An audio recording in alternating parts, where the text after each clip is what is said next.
My grandfather, Alexei Tolstoy, a famous Russian writer, attended the St. Petersburg Technological Institute in his youth, starting in 1901, thinking he would like to become an engineer.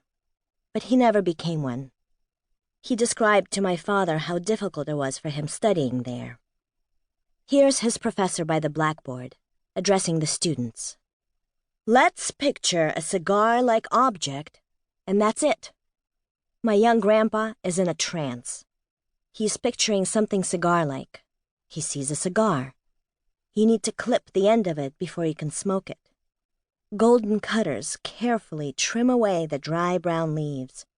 What wonderful aroma wafts from quality Havana tobacco. Out of nowhere appears a balloon-shaped brandy snifter full of heavy, red-brown cognac, casting golden reflections. Oh, to grasp the glass in your palm, warming it, the undulating golden flickers, the bluish smoke. You inhale it, you tap the cigar to break off the ash. It's dusk, the heavy drapes drawn back. Outside, through the window, there's a crepuscular early evening on snowy St. Petersburg streets. A sleigh pulled by a courser silently whooshes by. Who's rushing? And where? To the theater? To a romantic rendezvous?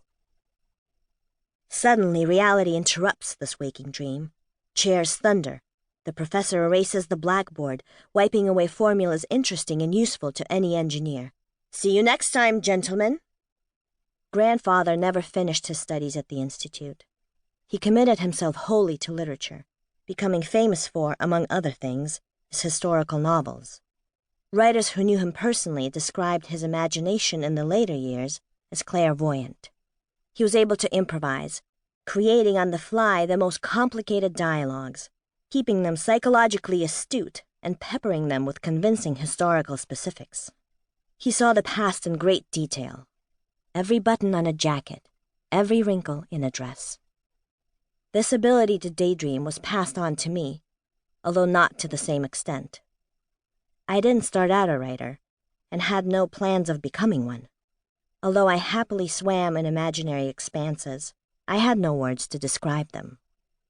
Then one fine day, when I was 32 years old, I decided to correct my myopia by undergoing surgery in the famous eye clinic of Professor Fyodorov. This was in 1983, before they used lasers for the procedure, as they do now, but instead made corneal incisions by hand with a regular razor blade.